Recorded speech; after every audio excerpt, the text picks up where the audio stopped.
탑중 집돌이의 라이프 스타일 채널 미스터 루프탑입니다. 지난 영상에서는 윈도우에서 맥북으로 갈아탄 후 느낀 맥북의 장단점에 대한 내용을 올려봤는데요. 오늘 영상은 윈도우에서 맥으로 막 넘어오신 분들을 위해 맥알모 탈출 속성 과정을 영상으로 만들어봤습니다. 아직까지 맥이 생소하신 분들은 오늘 영상 끝까지 보신다면 새로 갈아탄 맥북도 윈도우처럼 익숙하게 사용할 수 있으니 영상 끝까지 함께 해주세요.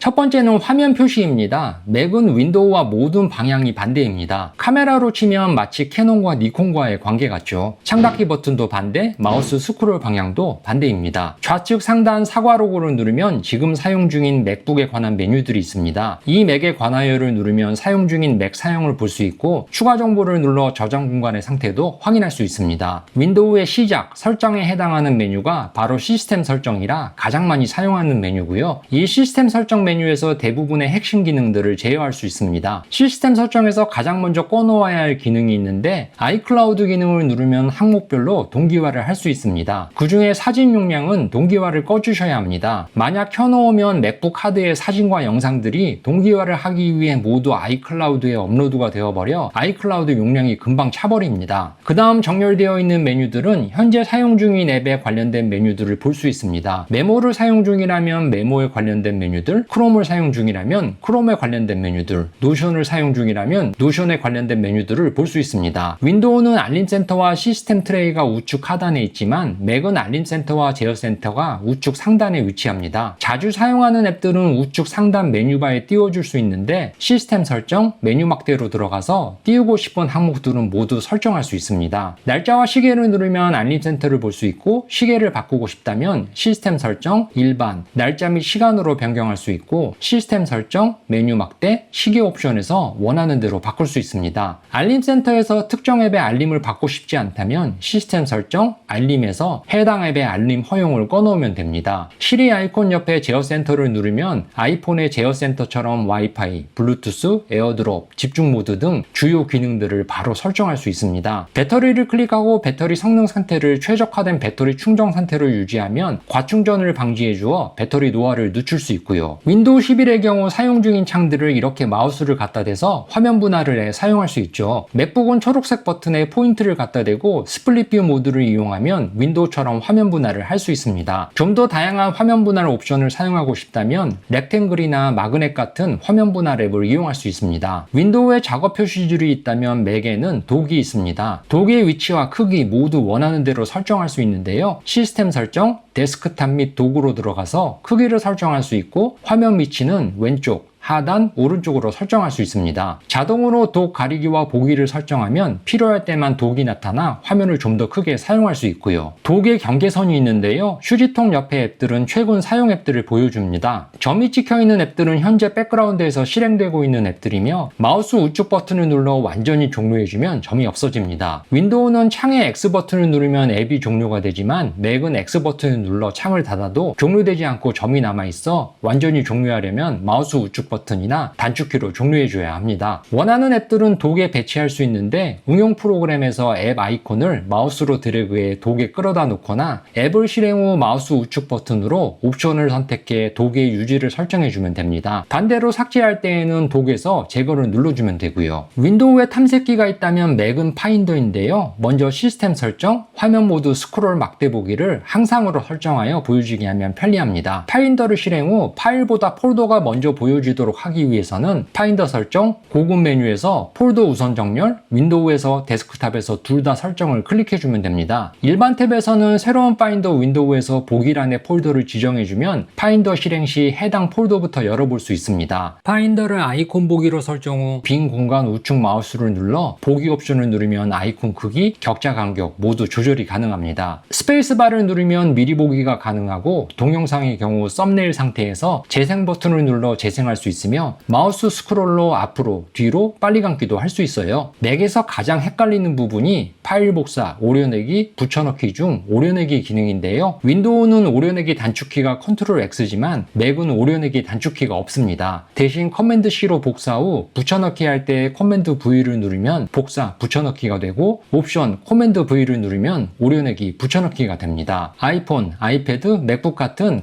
애플 기기들 간에는 에어드롭 기능을 이용하여 대용 대용량 파일도 빠른 속도로 전송이 가능한데요. 먼저 해당 기기들에서 에어드롭, 와이파이 기능과 블루투스 기능을 켜주고 공유 버튼을 눌러 에어드롭을 클릭 후 수신을 원하는 기기를 선택해주면 파일이 전송됩니다. 블루투스 마우스는 시스템 설정, 마우스로 들어가서 블루투스 마우스 설정으로 연결해주면 됩니다. 마우스 스크롤 방향은 자연스러운 스크롤을 비활성해주면 윈도우와 동일한 방향으로 설정됩니다. 윈도우와 맥은 키보드 배열이 다른데요. 윈도우의 컨트롤이나 윈도우 키는 맥에서는 커맨드를 사용하고 윈도우에서 Alt 키는 맥에서는 옵션 키를 사용합니다. 한영 전환은 윈도우는 Alt, Shift 또는 한영 전환 키를 사용하지만 맥은 캡스락을 짧게 누르면 한영 전환, 길게 누르면 대문자 고정이 됩니다. 한자 입력은 윈도우는 한자 키와 엔터를 치지만 맥은 단어 선택 후 옵션, 엔터를 누릅니다. 키보드 배열이 불편하다면 저처럼 카라비너 앱을 설치해 사용하면 편리합니다. 카라비너 일레멘트 앱을 설치 후 원하는 키보드를 모두 등록할 수 있는데 저는 우측 커맨드 키를 한영 전환키로 설정하여 사용하고 있습니다. 설정 방법은 심플 모디피케이션, 해당 키보드를 선택 후 Add 아이템을 클릭해 라이트 커맨드를 F19로 지정해주면 됩니다. 맥에 한글 폰트를 설치하는 방법은 윈도우보다 훨씬 간단한데요. 눈누나 네이버 글꼴 모음에서 맥용 폰트를 다운로드하여 클릭만 해주면 자동으로 설치됩니다. 윈도우 노트북에 마우스패드가 있다면 맥에는 훨씬 강력한 트랙패드가 있죠. 먼저 시스템 설정, 트랙패드로 들어가면 포인트 및 클릭, 스크롤 및 확대 축소, 추가 제스처 기능을 설정할 수 있는데 해당 기능에 마우스 커서를 갖다 대면 작동 기능을 동작으로 보여줍니다. 두 손가락을 이용한 확대 축소, 두 손가락을 돌려서 사진을 회전할 수 있고 세 손가락을 이용해 드래그를 할 수도 있습니다. 만약 드래그가 되지 않는다면 시스템 설정, 손쉬운 사용, 포인터 제어, 트랙패드 옵션, 드래그에 트랙패드 사용을 켜주고 드래그 스타일에서 세 손가락으로 드래그하기를 선택해주면 됩니다. 네 손가락을 위로 쓸어 올리면 백그라운드에서 가동되고 있는 모든 앱들을 볼 수 있는 미션 컨트롤, 엄지와 세 손가락을 오므리면 응용 프로그램을 찾을 수 있는 런치패드, 두 손가락으로 페이지 쓸어 넘기기 등등 원하는 대로 설정하여 사용할 수 있습니다. 맥에서는 두 가지 방법으로 프로그램을 설치할 수 있는데요. 첫 번째는 앱스토어에서 프로그램을 다운로드 받아 설치하는 방법과 두 번째는 앱스토어에 없는 프로그램은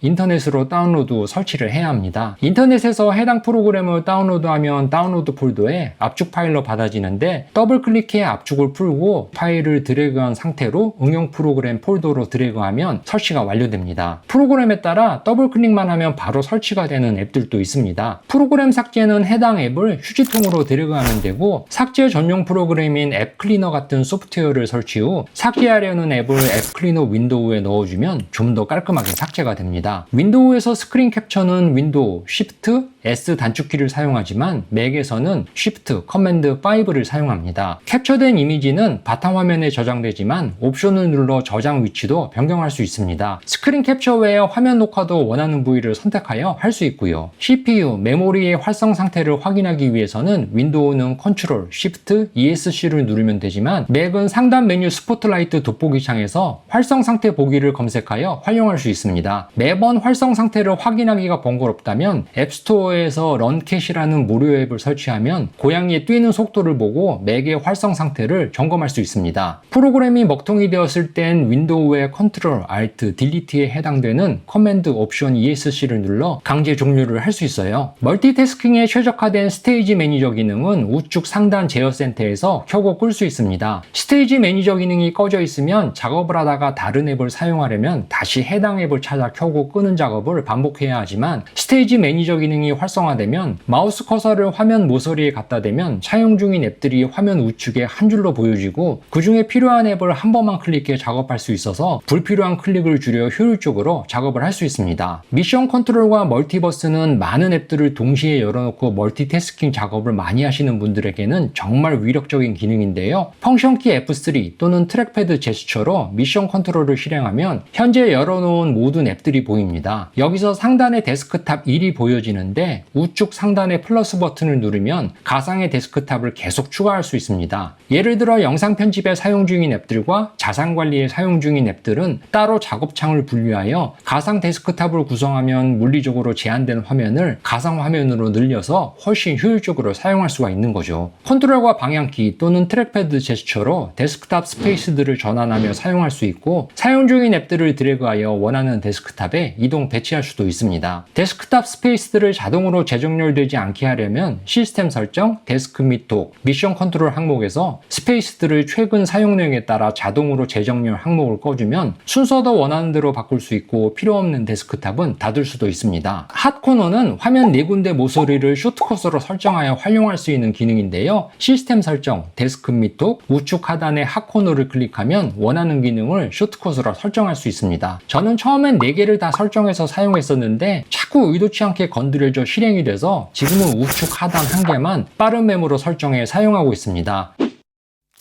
윈도우의 메모장처럼 간단한 메모를 할 수 있는 앱이 맥에서는 메모와 함께 스티커라는 순정 앱인데요. 포스트잇처럼 활용할 수 있으니 사용해 보시기 바랍니다. 맥에서 외장하드나 SSD를 사용 시 반드시 알고 있어야 할 포맷 방식입니다. 가장 많이 사용되는 4가지 방식인데요. 맥에서 포맷은 스포트라이트, 디스크 유틸리티, 외장 SSD 선택, 지우기를 누르고 포맷 방식을 선택하면 됩니다. 만약 애플 기종에서만 사용한다면 APFS 방식으로 사용하면 되고 윈도우와 함께 사용한다면 3가지 중 1가지를 사용할 수 있는데요. 애플은 특히 SSD를 뽑을 때 반드시 디스크 추출로 탈거를 해야 안전합니다. 저는 처음엔 EXPAD 방식을 사용했었는데 그냥 뽑았다가 안정성이 떨어져 몇 번 파일을 날려먹고 NTFS 방식으로 사용하다가 지금은 가정용 서버인 시놀로지 나스를 구축해 사용하고 있습니다. 나스를 구축하면 포맷 방식과 상관없이 윈도우와 맥에서 자유롭게 파일을 읽고 쓸 수 있는 편리함이 있거든요. 아이폰을 사용하고 있다면 아이폰을 무선으로 연결하여 고화질 웹캠으로 사용할 수 있습니다. 특히 아이폰을 웹캠으로 사용하면 화상회의 시에 와이드 카메라를 이용해 데스크 뷰까지 보여줄 수 있기 때문에 활용도가 큽니다. 대신 아이폰을 거치할 수 있는 거치대는 별도로 구매를 해야겠죠. 아이패드를 사용하고 있다면 와이파이 환경에서 사이드카 기능으로 아이패드를 무선 보조 모니터로 확장해 듀얼 모니터, 트리플 모니터로도 활용할 수 있는데요. 우측 상단 메뉴, 제어 센터, 화면 미러링에서 아이패드를 선택해 확장해주면 됩니다. 아이폰, 아이패드, 맥북을 연동해 3개를 넘나들며 완벽한 애플 생태계를 구축할 수 있는데 상단 카드를 클릭하시면 좀 더 자세하게 제가 활용하고 있는 방법을 영상으로 보실 수 있습니다.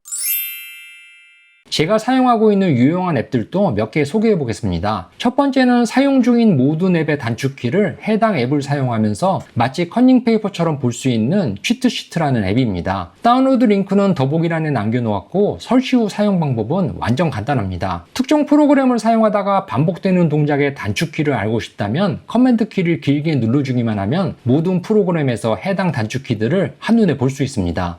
프로그램별로 단축키들을 따로 정리하거나 외울 필요조차 없죠. 두 번째는 스위치 앱인데요. 저는 원 스위치라는 유료 앱을 사용 중이지만 비슷한 기능의 올리 스위치라는 무료 앱도 있습니다. 제어 센터처럼 자주 사용하는 메뉴들을 모아놓고 한 번에 설정이 가능한 앱입니다. 세 번째는 탑 노치라는 앱이고요. 맥북의 노치가 자꾸 눈에 거슬리는 분들을 위해 노치를 보이지 않게 살짝 가려주는 앱입니다. 네 번째는 메뉴바 X라는 앱입니다. 이 앱은 번역기나 챗GPT, 카카오톡, 캘린더 같은 작은 보조 앱들을 마치 수첩처럼 작은 창으로 띄워서 활용할 수 있는데요. 화면에 부담을 주지 않고 작게 띄워서 볼 수 있어 유용합니다. 다섯 번째는 인스타그램 같은 데서 멋진 데스크 셋업 사진들을 보면 자주 나오는 시계 배경 앱입니다. 플리클로라는 앱을 다운로드 받으면 멋진 시계 배경을 스크린세이버로 활용할 수 있고 파이어플레이스라는 앱을 다운로드 받으면 겨울철에는 따뜻한 벽난로 불멍 이미지를 스크린세이버를 활용해 인테리어로도 손색 없는 근사한 데스크 셋업을 완성할 수 있습니다. 케이블에 관해서도 알려드리겠습니다. 맥북을 구입하면 함께 들어있는 두부 같은 전원 어댑터 외에도 USB-C 케이블을 이용하여 PD 충전을 통한 전력을 공급할 수 있습니다. USB-C 케이블과 똑같이 생겼지만 번개 표시가 있는 케이블은 썬더볼트 케이블인데요. 썬더볼트 케이블은 전력 공급과 함께 영상 신호, 사운드 신호와 데이터까지 모두 고속으로 전송할 수 있어 가격이 비쌉니다. 케이블의 길이가 길어질수록 속도에 영향을 미쳐 대부분 길이가 짧은 편이고 길이가 길수록 가격이 올라갑니다. HDMI 케이블은 전력 공급은 되지 않고 영상 및 음성 신호를 전송할 수 있습니다. 만약 별도의 외장 모니터를 맥북에 연결하고 싶다면 썬더볼트나 HDMI를 이용해 구축할 수 있겠죠. 자주 사용하는 맥북 단축키들도 정리해 놓았으니 필요하시면 캡처해 사용하시기 바랍니다.